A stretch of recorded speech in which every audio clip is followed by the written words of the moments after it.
As the season comes to a close, which Cardinals actually took advantage of the runway they were given in 2025?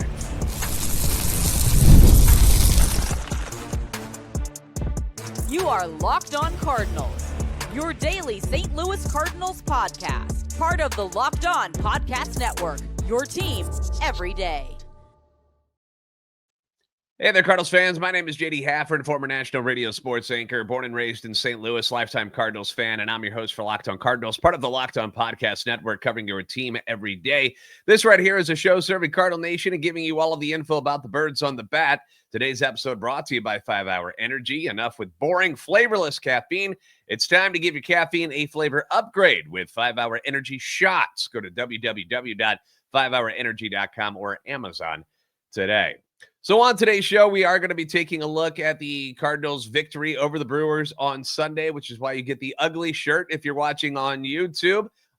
So that's always nice. We're going to preview the upcoming series against the Giants a little bit. But our main focus today is going to be what I deem another positive spin on what actually happened during this 2025 season. And to help us break it down is the wonderful Thomas Gauvain from RedbirdRants.com. Joining us here today. Welcome back in, Thomas. Hope you had a good weekend. I did. Yeah, it was pretty good. My wife and I celebrated our 5-year anniversary on Friday, so we got to go out to a nice steak dinner on Saturday and watch a movie. It was good. All right. What's your temperature on the steak? What do you do? I can't say this out loud. I'm going to get run over in the comments, but I do medium. I don't think medium's a bad thing. Okay. I'd rather you see it undercooked than overcooked and get the well done where it just Yeah. becomes a piece of charcoal. So yeah, no, I'm definitely medium rare. That's me as well. And if they overcook it a little, so be it. But as long as it's not gushing blood, I'm good to go. Yep. I agree. All right. So let's talk about what this season was about. All right. Like, the grand scheme of things was to have this runway season, right? You know, the whole idea was about letting the younger players get as much playing time as they possibly could so that, the Cardinals and Heimblum could evaluate things for when he takes over for next year, and he can make the decisions on, who he deems worthy of staying or going. That term runway got used to exhaustion. Personally, if I never hear the word again, I'll be just fine. I'm tired of it all year. It's just been regurgitated repeatedly, and I'm just kind of over it. But that's what they wanted to call it this year instead of the rebuild. It's a runway. There were some obstacles from the get-go. Obviously, the inability to move Nolan Arenado and other veterans in this offseason to clear room for some of them, which created issues for playing time in the infield, the outfield, pitching staff as well. So Ollie did his best to get the guys in as much as he could. And for a bit, the Cardinals were very competitive. They were overachieving. They were in the thick of things after the first 2 months. Eventually, they started to slide a little bit, finished the first half at 51-46. Here in the second half, they're 24-34. And whether it was due to injuries, guys just not playing well, trade deadline, eventually more and more of the younger guys were finally getting to play and get at bats and get innings. And you recently put together a list of 9 guys who you believe took advantage of the time that they received during the season. So we're going to link that story in the comment section down below so you guys can check it out for yourself at redbirdranch.com. But we're going to give you a little taste of some of the stuff that Thomas talked about. So let's start with one of my favorite guys. I know you like him too. Let's start with Ivan Herrera. Your thoughts on Herrera's 2025 season? Yeah, when you're looking at his success, it has to come on the offensive end alone. His OPS is the best on the team. It's in the low 800s, which is pretty good for a core bat. His batting average is not as high as it was last year. It was 301, but it's still pretty high, somewhere around the 285 mark. It all starts with his offensive output, which is what we need. We've been looking for a right-handed power bat ever since Jordan Walker came up and faltered a little bit, and he seems to have filled that hole pretty well. He's got his shortcomings, as does every other player on my list. His shortcomings on the defensive side, but he seems to be addressing those this offseason with an elbow surgery. So what we need now is some pure offense. That was one of the struggles for the Cardinals last year with runners in scoring position, and then this year as well. And he seems to be a perfect fit for a plus offensive player. Yeah, and we remember how hot he was to start the year. You know, he had the big game against the Angels and things were going well. And then in Boston, he has that knee issue. And we all thought it was like over. We thought, we're like, oh gosh, he like blew his knee out or something. But he struggled with a couple of different injuries this year. So which that's held him back a little bit. But like you said, you know, you go back and you look at the numbers overall and you're like, this seems like a good building block, you know, as far as offensive side to build around somebody who can be a solid bat in the meat of the order. On a really good team, he'd probably be batting like 5 or 6, but you know, the way the Cardinals are right now and they're starving for offense, you know, he's probably going to be more important to them than he would to another team. The real question I have for you, in your opinion, you know, obviously you mentioned the elbow surgery, which is something he said he's been dealing with, and it's gonna help him out. But is he a catcher? Like, what are we doing with him when you look at the depth that the Cardinals have at the catcher position, not only coming up in the minors, but on the roster right now? Because I would assume you would expect Pages and Crooks to come back next year. Is there room for Ivan Herrera to be a catcher on this team anymore? Yeah, there'll be off-season trades, I'm sure, from the catching position. It has exceptional depth in our system. If you move Herrera back there, that gives you him, Pozo, Pages with MLB experience. Crooks has gotten a taste this year. Behind Crooks, you have Leo Bernal and Reniel Rodriguez, two very hot prospects. They have to trade at least one of those guys this winter. I wouldn't be surprised if it's one of the prospects, Crooks, Bernal. I don't think they'll trade Rodriguez. They like him quite a bit. One of Crooks or Bernal, and then Pages or Pozo. So get 2 of them out of there, see what you can get in return. Maybe a pitching prospect or reliever or something like that. And then you'll really free up some space. I think a Herrera, Jimmy Crooks combo next year, good righty-lefty matchups. I think that'd be pretty interesting to see behind the plate. Crooks has received pretty rave reviews from the minors for his game calling. I heard yesterday in the broadcast that he has also been seeing positive feedback from the major league staff and the coaches there too. So I think a righty-lefty split between Crooks and Herrera would be pretty fun next year. So we think maybe Pages is on the move. You think that they might actually move? Do you think they have the courage to move on from Pedro Pages? Because they haven't shown that ability at all. And let's be honest, he's hit a lot better than I think we all thought he was going to. For sure, me. I know that he's been much better recently after not our hitting coach, but Thomas and JC told him to make an adjustment to his batting stance and go back to what he used to do. And now, things have been much better for him recently. But do you think that Pages is the guy that might get moved? Probably. I hope so personally. I don't love Pedro Pages. I think putting stock in a catcher whose primary skill is framing is pretty weak. He has been better in the second half.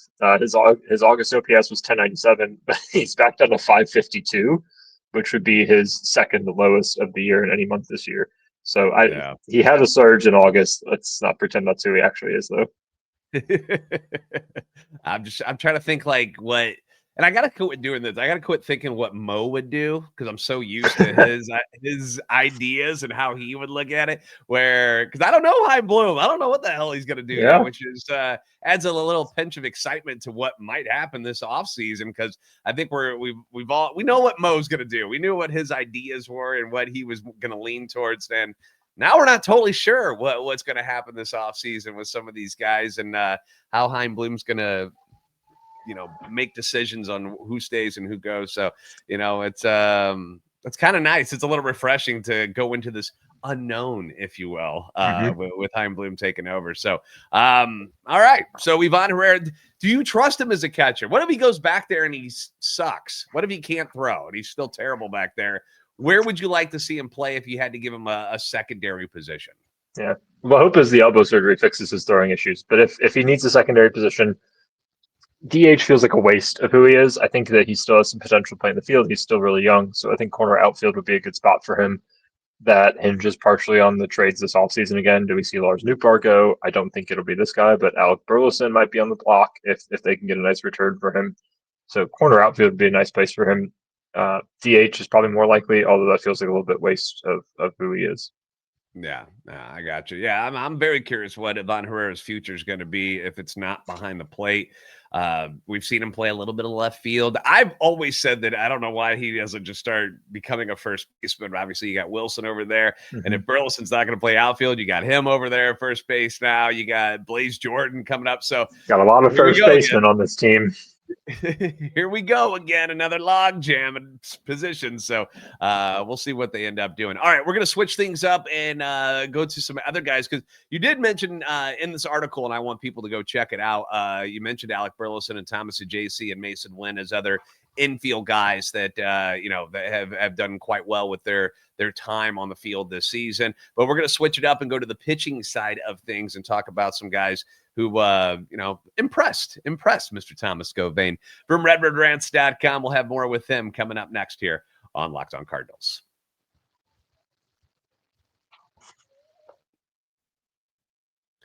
This episode is brought to you by Zippix Toothpicks. Now, whether you're looking for nicotine satisfaction or an energy boost, Zippix has you covered with their nicotine and caffeine-infused toothpicks. Now, for nicotine users, Zippix provides a discreet way to satisfy your cravings and the hand-to-mouth habit without vaping or smoking. It can be a helpful tool as you try to, reduce your dependence on things like that, on vaping. Available in 6 great flavors with 2 milligrams and 3 milligram nicotine options. And if you need energy, which is something I'm into, without the crash, they got these caffeine toothpicks that are a game changer as well. I don't smoke, but I love me some caffeine. I will just inject it into my veins if I could. And this is one of the great ways to go about it. I've been using the caffeine toothpicks. Obviously, you can see that they're open. And they give you the energy that you need, and they don't give you those jitters. And they've got some really cool flavors like cinnamon, bourbon. My personal favorite is the peppermint watermelon ice, which tastes great. I know it sounds like a weird combination, but it actually works pretty nice. So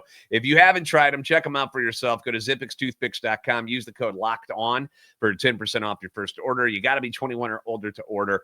Warning, though, nicotine is an addictive chemical. That's zippixtoothpicks.com. Promo code LOCKEDON. Zip more, smoke less with Zippix Toothpicks. This episode also brought to you by 5-Hour Energy. Caffeine just got a flavor upgrade. 5-Hour Energy shots deliver tasty caffeine in 17 bold flavors. Each 2-ounce shot packs the caffeine of a premium 12-ounce cup of coffee. Plus, you're getting the B vitamins and nutrients with 0 sugar and 0 crashes. And what I love most about it, first off, it's not a lot of liquid, so you don't have to go to the bathroom as much if you were to drink like a whole can of something. But because they're smaller, they're also very portable. Big taste, tiny shot. You can take it anywhere. Get that boost that you need. My personal favorite flavor is peach mango. I'm a peach guy. Refreshing, gives me that quick lift before a busy day, or whether you're going to the gym or whatever you got going on. But with fall here, obviously, this is the 22nd. I'm jumping on this pumpkin spice. I'm going to give that a try. They got Outer Worlds 2, Purple Berry Punch, and Glow Motion as well. Those are other ones that interest me. I like how it kicks in real quick, sugar-free. Like I said, don't have to drink a whole can of stuff. Small, quick, and potent. Enough with boring, flavorless caffeine. It's time to give your caffeine a flavor upgrade with 5-Hour Energy shots. Get the favorites you love, or be bold. Try something new in-store and online at www.5hourenergy.com or Amazon today.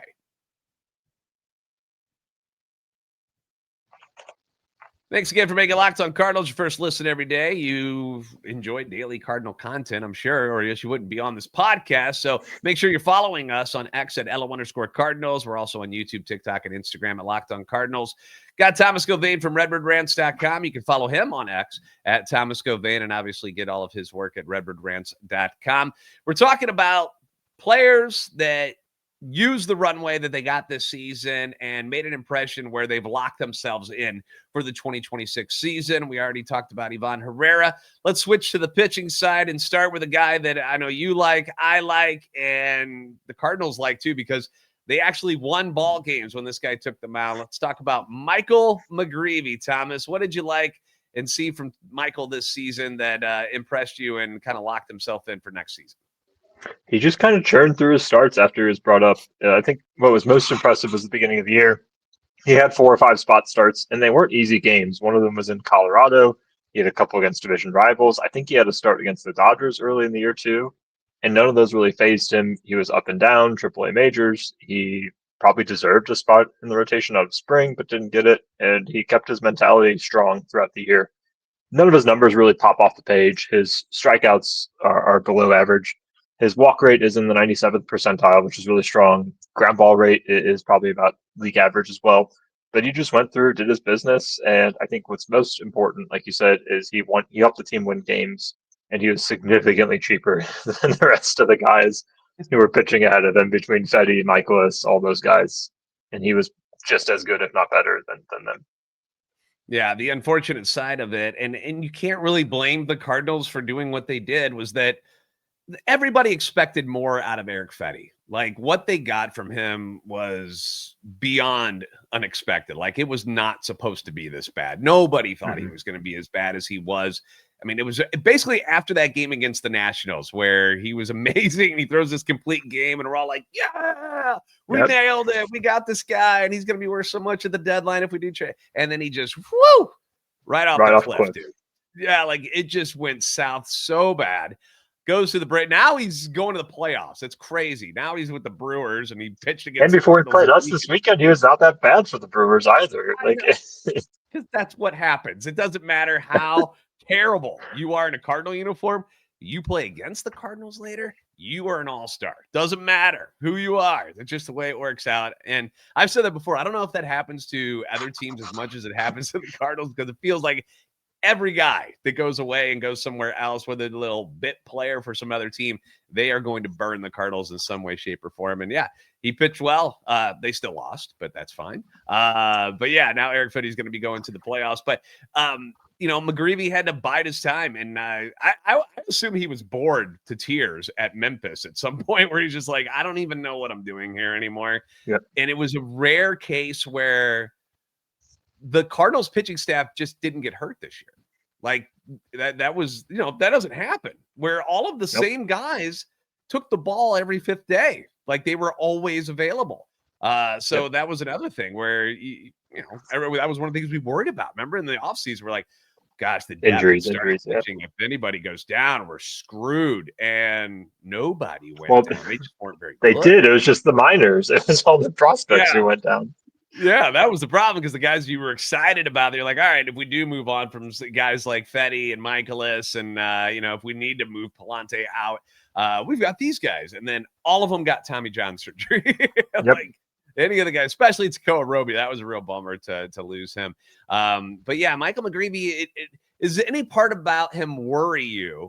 Because he is in the mold of the guys like Michaelis and Fedde, where he is a pitch to contact guy. Does that worry you at all going further down the road with him, that, at some point he's going to continue to have games like where he does get blown up like he was a couple times this year, which is the same stuff that would happen to Michaelis? It does, but I think it's a mentality difference for me. Like, we're paying him 1/15 of what we're paying the other guys that we had, which helps a lot. It gives you more financial flexibility in other places. I think that there is at least some optimism that he can improve, whereas what we saw with Fedde and Michaelis, that is who they are. There's no changing them at that point. They're established veterans. McGreevy doesn't get hit very hard. Like Miles Michaelis is like a pitching tee most of the time, and Erick Fedde was as well, especially in the second half of the year. He's not going to be an exciting pitcher, but he's probably going to be a very solid 4 or 5 in most rotations throughout the league. And I think that's an important feature to have within an organization.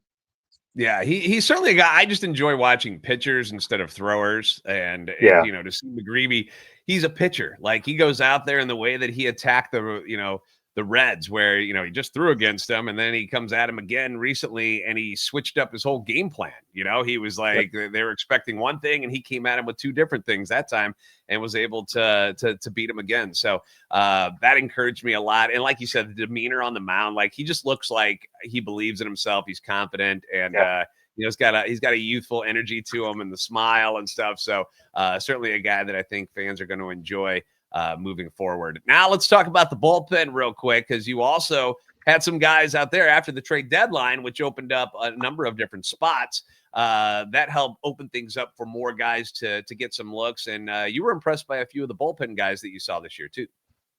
I cheated. I threw 3 people in a one account here, so whatever.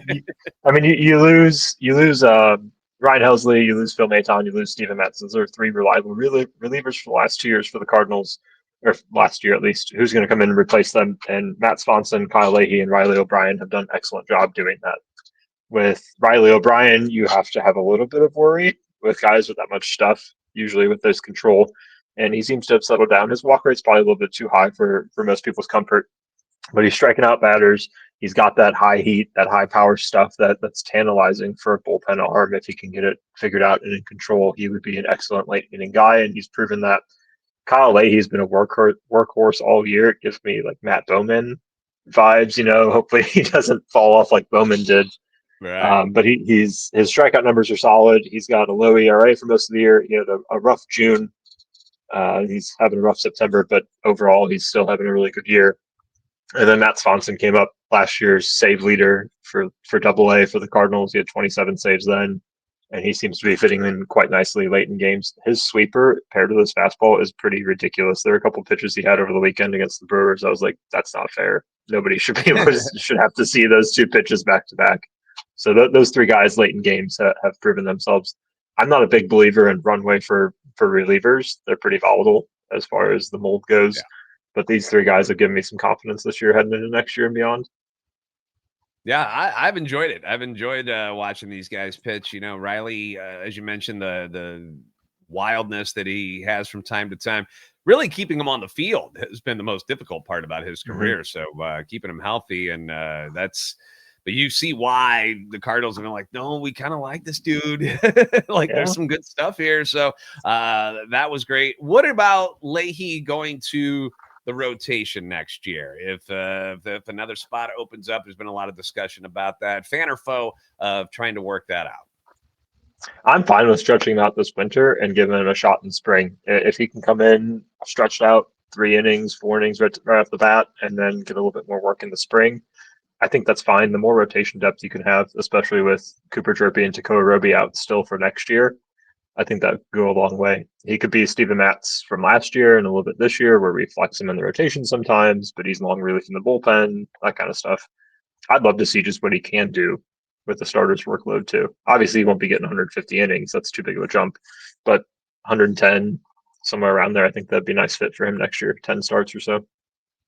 Yeah, certainly an interesting thing. Again, we don't know what Chaim Bloom's going to do, what moves he's going to make to bring in starting pitching for next season. It seems like it's something that they need to attack because they've got some decent bullpen arms, but we'll have to wait till the offseason to find out. But Leahy seems to be the guy that most believe has an arsenal to be successful as a starter as well as a reliever. So that'll be interesting, but it's been nice to see how well they've done after moving those guys and everybody kind of shifting and getting bigger roles. And for most of it, they've succeeded, and again, like you had that word volatile when it comes to a bullpen. Yeah, like they make one mistake and you're like, this guy sucks, and you're so mad about it, but you don't look at like how, hey, he just threw like 6 straight appearances without giving up a run. Like I get real mad at guys like Ryan Fernandez, who's just been terrible this year for the most part, but his last 3 appearances, he's looked all right. So sometimes you just gotta, that's the bullpen, man. It's going to happen from time to time. So, all right, coming up next, we're going to reflect on what we saw on Sunday with the Nolan Arenado situation, and what were our feelings about how things went down, how they did that moment with him coming off the field and stuff. So we'll discuss that. The series win over the Brewers, and talk a little Giants. That all coming up next here on Locked On Cardinals.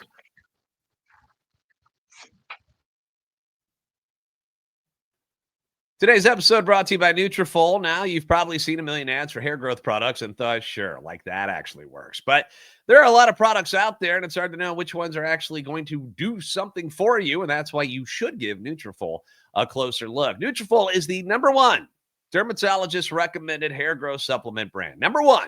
Trusted by over 1.5 million people, and it's not just hype. This is a supplement that is clinically tested to target the root causes of thinning and shedding with a proactive approach. In my life, I've learned that confidence is key in everything you do. So when you're getting ready for work, when you're getting ready to go out with friends, or just, ready for the day, you want confidence in the morning to get you off on the right foot, and that's what Nutrafol can do. It'll give you more confidence in your daily routine. Simple to add to what you're already doing. 4 pills with a meal, no prescription needed. Boom, it's easy, and you can feel good about it knowing that Nutrafol is NSF certified and backed by peer-reviewed studies. See thicker, stronger hair with less shedding in just 3 to 6 months with Nutrafol. For a limited time, Nutrafol is offering Locked On MLB listeners $10 off your first month subscription and free shipping when you go to Nutrafol.com and enter the promo code LOCKEDONMLB. That's Nutrafol.com, promo code LOCKEDONMLB. Today's show also brought to you by Monarch Money. Most people can't name all their financial accounts or even what they're worth, whether it's 401ks, properties, investments. And when you don't have the full picture, you could end up leaving money on the table. And that's why Monarch Money is here for you, so that doesn't happen. It's an all-in-one personal finance tool that brings your entire financial life together in one clean, easy-to-use interface on your laptop or your phone. It's built for people with busy lives, people like me and you. And if you've put off organizing your finances, Monarch Money is here to help. They do the heavy lifting for you, can link all your accounts in minutes, see clear data visuals, get smart categorization of your spending, and finally feel in control of your money without ever touching a spreadsheet. So maximize your investments, increase your savings rate, easily review finances with your partner and or financial advisor with Monarch Money. Don't let financial opportunities slip through the cracks. Use code LOCKEDONMLB at monarchmoney.com in your browser for half off your first year. That's 50% off your first year at monarchmoney.com with code LOCKEDONMLB.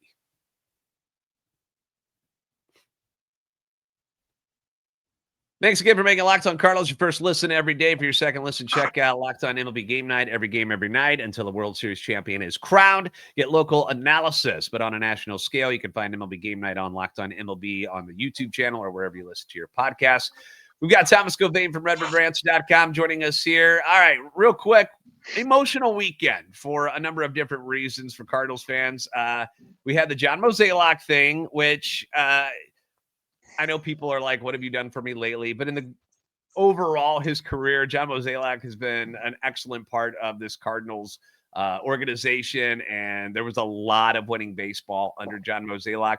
Things have not gone well the last couple of years. We all know this, but saying goodbye to him obviously is something that was kind of like, well, do we cheer? Do we not? The Nolan Arenado thing was a very strange situation. And you and I were talking about this before we started this show. And we're like, did you like how they did it? Because it confused a lot of fans who were in attendance. What were your feelings on the way they handled Nolan Arenado coming off the field on Sunday? Yeah, I didn't love it. Before the game, he wasn't in the lineup card. That's what a lot of the reporting was. And then I think it was like 5 minutes before first pitch, we get updates saying that he was swapped in directly for Nolan Gorman, goes out in the field, talks to Brewers' third base coach, and then Ollie comes out for a fake mound visit and pulls Arenado. It felt weird to me. Like, I can't imagine everybody who was going to the game was already there at that point. You always get those fans who show up in the first through the third innings and they just miss the beginning. They're okay with it. So, A, the stadium wasn't full enough. B, a lot of people probably had assumed that they saw the lineup card. He's not coming until later. Let's just forget about him for now. And then all of a sudden he's walking off the field. The ovation felt lackluster for what he's done for us. I didn't love it. I mean, you look last year too, the organization didn't do much, if anything, for Goldschmidt, Lance Lynn, and Matt Carpenter's departures. It feels like they just kind of forgot or didn't care. Yeah. It seemed very poorly planned, which is very Cardinal-like recently of the way that, well, this is what we're going to do. And the idea was to do this, but we kind of did this instead. Like, it just looks very like, what? It looked confused. It did confuse everybody. It was odd. You came up with a better idea. It was like, maybe like have him come in as a pinch hitter at some point. That way he can get that moment at home plate where he can, tip the helmet and do his thing. And everybody would realize that like, this could be his last at bat. After the game, the reporters spoke with Arenado and he talked about his time with the team, saying that his favorite thing about being a Cardinal was probably just Albert Pujols, just going off and playing in front of a packed Busch Stadium. When you come to the games now and you see there are seats open, it just doesn't even feel like Busch. When you think of Busch Stadium, you think of a packed house. To not have that anymore, it's been disappointing. But at the same time, it's not their fault. It's ours. We're not winning enough for them. And he said, I miss a packed Busch. Does not regret anything. Does not regret opting back in when he had a chance to get out. Does not regret the trade. He genuinely just feels like I just wish we could have won more for the fans. And I got emotional a little bit yesterday. Not that I was crying like that, but it felt weird to say goodbye to another legend who's going to be in the Hall of Fame. and to see him walk away, and that's probably going to be it. It just I was a little bummed about it. How did you feel about it? Yeah, it felt sad's probably like a good word for it. Bittersweet, maybe. Like we wanted more, we couldn't get more when he was here. If his career hadn't ended on such a down note with the Cardinals, I think I'd feel a bit more different about it all. But yeah, it's just I don't know. It didn't feel good enough, and I wish there was more that could have happened with him. Yeah, maybe a better send off than what he got, and and a half empty Busch Stadium probably. Yeah, like you said, I kind of felt like, hey. Yeah, right. And I know there's a lot of mixed opinions on his career here, a lot focused on like his playoffs, but he was still really good. We got to see a Hall of Famer for 5 years.